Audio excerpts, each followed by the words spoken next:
Hello, welcome to Ra El Bull. I'm a professional astrologer and holistic wellness practitioner. Thank you so much for choosing to spend these precious minutes of your time with me today. This is the monthly general astrology overview for July 2024. I'm your host and guide, Ifeymerael. Please remember to like, share, and subscribe to support this channel. I'm so grateful for your thoughtful assistance.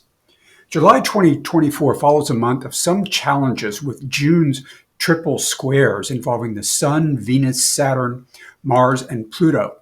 As I said in June's video, don't lose hope if things get difficult for you because July is packed with positive aspects.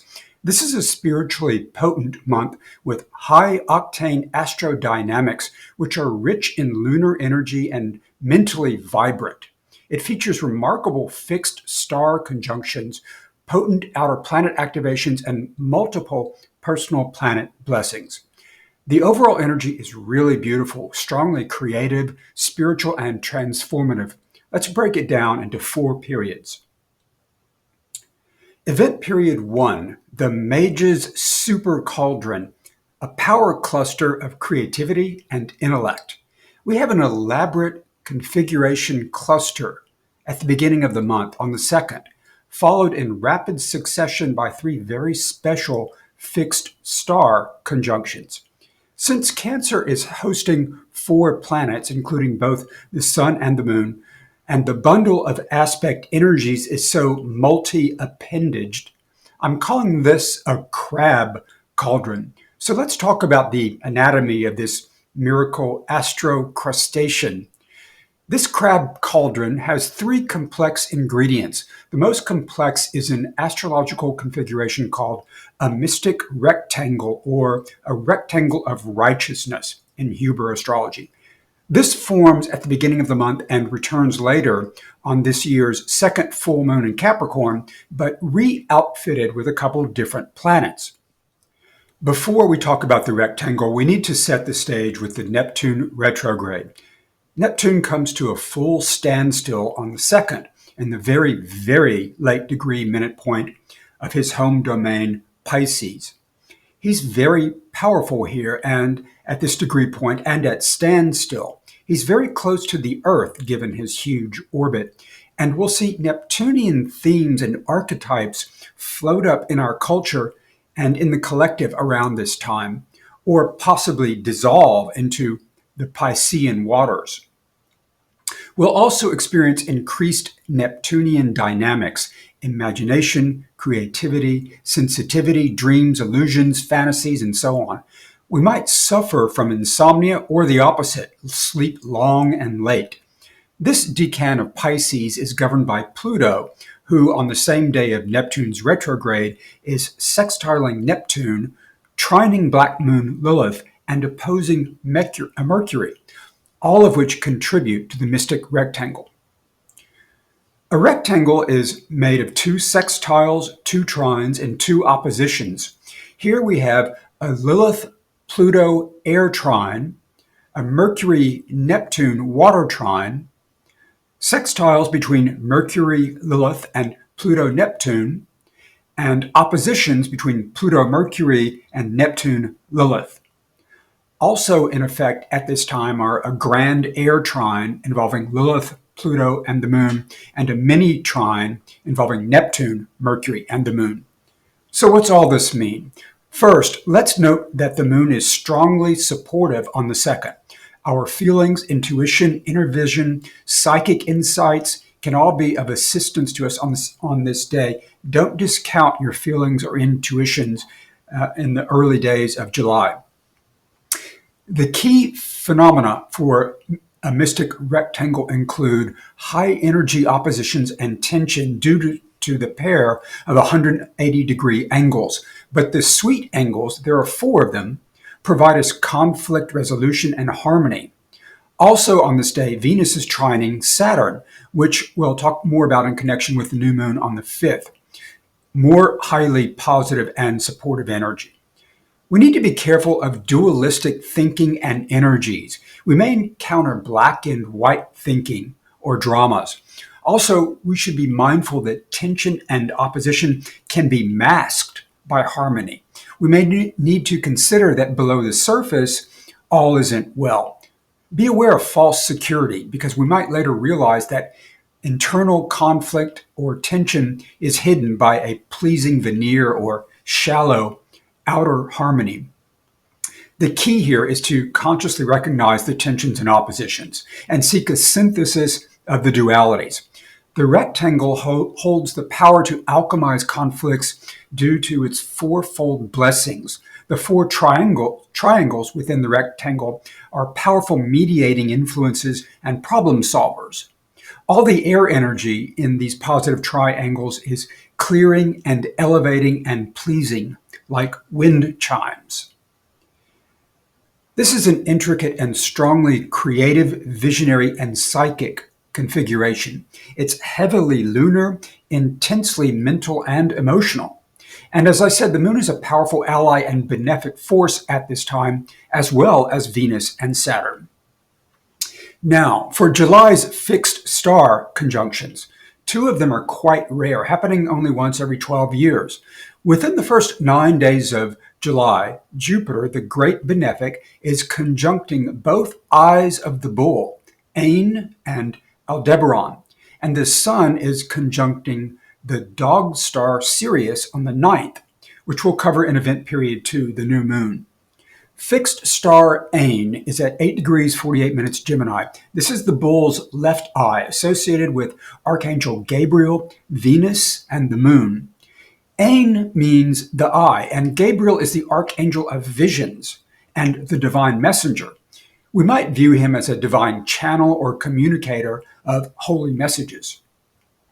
A conjunction with Jupiter tells us we may experience strongly positive visions and enlightenment from what we view as the divine mother, spirit, God, or the goddess. That happens on the 3rd, just a day after the moon participates in the rectangle, and Venus and Saturn offer us their blessings and uplifts. 4 days after the crab new moon, which we'll discuss next, on the 9th, Jupiter conjuncts fixed star Aldebaran, which is at 10 degrees 7 minutes Gemini. It's the bull's right eye, associated with Archangel Michael. As a leader of angels and the commander of God's army, Archangel Michael is the archetype and quintessence of divine virtue, as well as truth, protection, strength, and preeminent power. Lining up with Jupiter often means a powerful justice, manifestation of divine order, and or a righting of wrongs. Let's now turn to the new moon on the 5th. This is event period 2, the new moon in Cancer, stimulated by a Mars-Venus-Saturn mini-trine. The Cancer new moon is at 3:57 p.m. on the 5th, 14 degrees 23 minutes. Separate and apart from the moon's mystic rectangle magic, this is an especially spiritually potent new moon that prepares us for the Lionsgate portal opening at the end of the month, July 26th through August 12th by most counts. We'll circle back to that. Luna is deeply nourishing, emotionally replenishing, and psychically rejuvenating when she's well aspected, as she is at this time. She's in her rulership now, and in the face of our Taurian Mars at this new moon, who's well aspected in his sextile with Saturn. On this day, we're getting plenty of personal planet and Saturnian support. Here's what I mean. As I said, Venus trines Saturn on the 2nd. That's exact at 6:40 p.m., 19 degrees, 25 minutes, Cancer, Pisces. And Mars sextiles Saturn on the 5th, the day of the new moon. That's at 12:02 p.m., 19 degrees, 23 minutes, Taurus, Pisces. I like this new moon immensely. Following this mini-trine set up with Mars, Saturn, and Venus on the 2nd through the 5th, both the sun and moon will walk into the post held by Venus, about 19 degrees Cancer. The moon does it 8 hours later, the sun about 5 days later. So we have 3 personal planets, including both the luminaries, activating this mini-trine configuration in the first 10 days of July. Here's another exciting and auspicious and elegant observation. Bear with me, it's a bit technical but brief. Mars at 19 degrees Taurus on the new moon is in the face of Mercury, who's opposite Pluto, but getting lots of support from his Neptune water trine in the rectangle. And Mercury is quickly moving into a sextile with Jupiter and Gemini.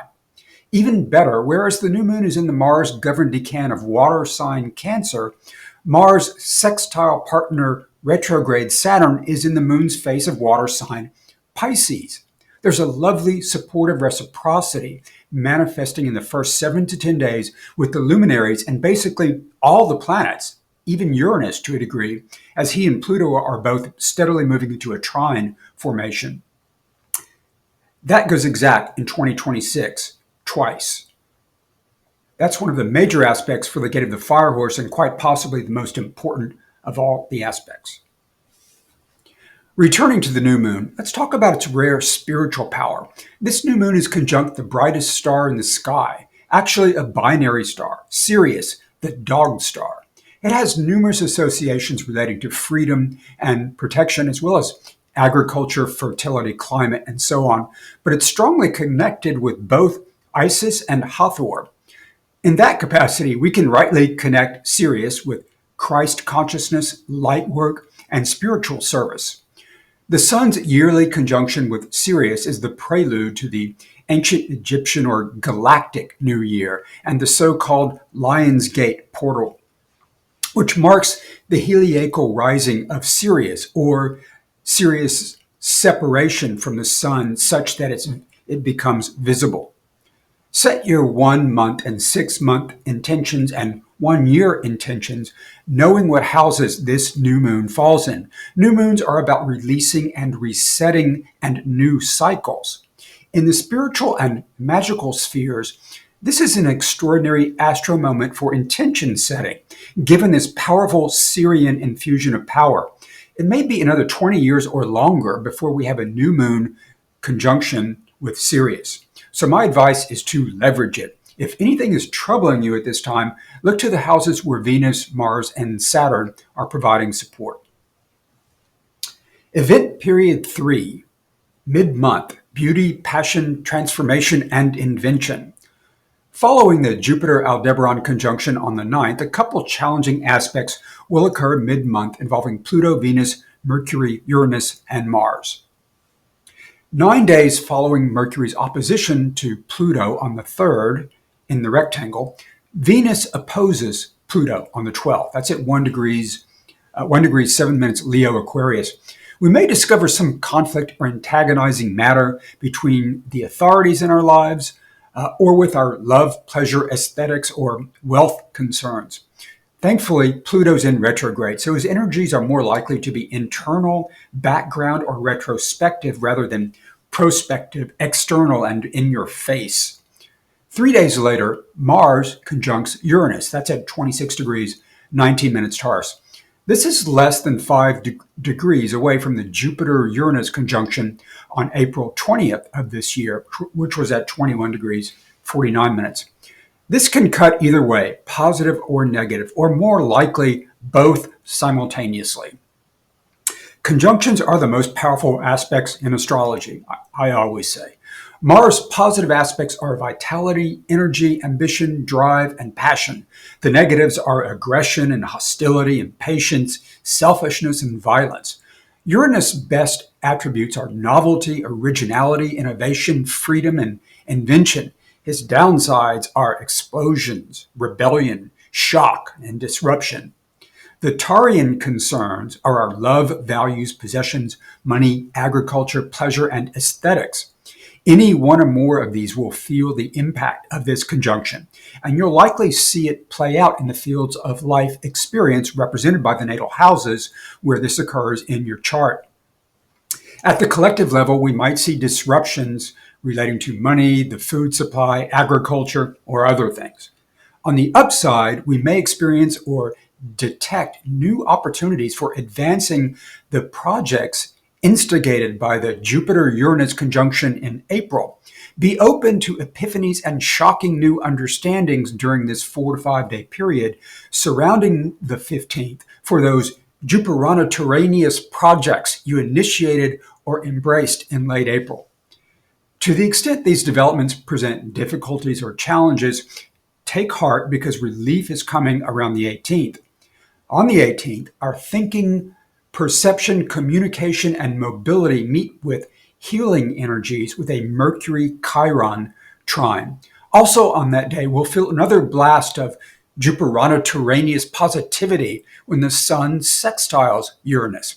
This is an opportunity presenting angle, not a windfall or gift-wrapped present delivered to your door. Be watchful around this time for a positive new opening relating to the April 20 event of this year. On the 19th, Venus in Leo trines the North Node in Aries at 10 degrees. This aspect could well be that gift-wrapped present I just mentioned. You'll want to know which houses the Aries-Libra lunar nodal axis is activating in your chart and where the 10-degree mark of Leo falls in your chart to get a rough idea of what you can expect. On the 20th, Mars in Taurus makes a sextile with Neptune. Look for enhanced opportunities, accelerations, or energizations relating to your imagination, creativity, or spirituality interests or projects. Also on that day and immediately afterwards, Mars enters Gemini, boosting our Gemini qualities, adaptability, curiosity, playfulness, sociability, and uplifting our communication skills and cognition generally. Event period 4, recharging the crab cauldron and sounding the chimes. The Mage's wind chimes receive a sustained, pleasing breeze the 4th week of July. The full moon in Capricorn is on the 21st. It's at 3:16 a.m., 29 degrees, 8 minutes Capricorn. This is the second Capricorn full moon this year. The last was on the June solstice. This second full Capricorn moon trines Mars between 0 and 1 degrees Gemini and Uranus, 26 degrees, 31 minutes Taurus, and sextiles Neptune, who's at 29 degrees, 50 minutes Pisces. Let's note that our Leonine Mercury is tightly squaring Uranus on this day. Also, the full moon is conjunct our Aquarian Pluto, retrograding back into Capricorn. Remember that the moon is in her detriment in Capricorn, which values discipline, planning, regulations, responsibility, foresight, hard work, not feelings, emotions, and intuition. So the moon's energies are dampened and muted here, if not thwarted or countered. Notice also that Pluto is about control and power, revolution and transformation, death and rebirth. Putting all this together, we should expect a very powerful full moon that may not be comfortable. If that's the case, there will be lots of support coming from Mars, Uranus, and Neptune. Our self-assertiveness, confidence, passion, determination, and our imagination and vision and creativity are strongly enhanced at this time. Knowing the houses where these planets fall in your chart will help you with any challenges. The Uranian influence may well mean a big surprise or disruption of some kind, and Mercury squaring Uranus may create some thought processing or communication challenges, or even mobility or travel issues or surprises. Mercury is in the Mars-faced decan of Leo, so Mars will be well supported. In Mercury ruled Gemini, Mars is trining Pluto and the moon, so he's strongly supported. Just as we saw around the new moon, there's a very auspicious mutual receptivity or reciprocity happening with Mars and Mercury now. So we have lots of positive energy supporting us.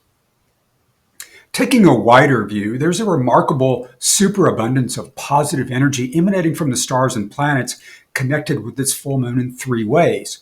First, the Mars and Neptune placements with the Sun set up a mini trine. Second, the Lilith, with Black Moon Lilith and Pluto in the picture, we see a full air trine on the 21st through the 23rd. And third, on the day of the full moon, we have a Venus-Jupiter sextile.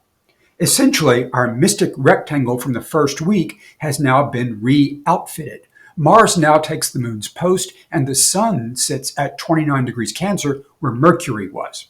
Only now, our rectangle is powered up by the Cancer, Sun, and Capricorn moon. The moon is exactly conjunct Pluto at 6:13 a.m., just 3 hours after she becomes full. The next day, the 22nd, the Sun enters his home sign of Leo and makes his opposition to Pluto exact. As I said, a potent full moon. There's another challenging thing to be aware of just a few days later. Chiron stations retrograde on the 26th. That's at 23 degrees 32 minutes Aries. We're likely to experience a keen encounter with our own internal wounding at this time. So that wraps up my general astrology overview for July 2024. It's a month filled with marvelous, supportive lunar energy. July is dominated by ultra-dynamic manifestation-generating configurations with a heavy mental emotional rectangle blessed by Jupiter, fixed star Ain, and the star of Michael, Aldebaran. Our Crab Cauldron new moon reset is conjunct the glorious dog star sacred to Isis and Hathor. Black moon Lilith, now in just and fair-minded Libra, brings us multiple blessings throughout the month. While we'll experience some strong, probably disruptive energies with Pluto, Uranus, and Mars activations, especially mid-month or around the full moon, we have a big bundle of personal planet blessings emanating all month long. The fourth week, our full moon blasts her light into Pluto's vertex of the mystic rectangle as the configuration is ignited by the Sun and Mars, and our Gemini Jupiter blesses our royal Leonine Venus. To understand all this better, discover what houses those transits and aspects fall in your natal chart. That will allow you to evaluate how you can leverage the energies to your advantage and how best to navigate any challenges you experience. Your spiritual journey is up-leveling you even when you can't see it. If you need to know how to discover where your houses fall within your natal chart, you can visit any search engine site and type free natal astrology chart. You'll have to key in your birthday and time if you know it, and your place of birth. I recommend choosing the Placidus or whole sign house system. If given a choice, I'd start with tropical Western astrology rather than Vedic or sidereal. Or you can visit my site listed in the description below if you'd like your chart prepared by a professional astrologer. If you're interested in being a part of the Gate of the Firehorse project, please visit my website. The link is in the description below. The Gate of the Firehorse is a fastly approaching epic configuration crystallizing in the outer reaches of our solar system by 4 super potent, radically transformative, and magical planets. And if you're interested in my fusion martial arts choreo energetic practice, Hung Chi, please see my website where you can learn all the basic postures and passes for the zodiac, the planets, key transits, and other astro features. Hung Chi is a subtle, energetic, spiritual, holistic Aquarian group art form for fitness, wellness, and other higher self activations and ascension consciousness studies. This video has provided some broad and generalized astrological advice. If you'd like customized and focused advice about a particular event or undertaking, please contact me using the information below, and you can place an order on my site. In addition to natal chart and electional chart services, I also provide Sophianic spirituality, higher self activations, and general consultations for spirituality, health and wellness, and career. You can also schedule time for a one-to-one consultation with me directly on my site. If you're in the Los Angeles area, please take a look at the online group I organize, Los Angeles Shamanism Meetup Group. Last but not least, if you're interested in participating in a Sophia Circle journey, I'm a certified Sophia Circle journey leader who conducts both live in the Los Angeles area and online virtual circles. Instructions for joining can be found on my site on the services page. Thank you again for spending your time with me today. Ra El Bol.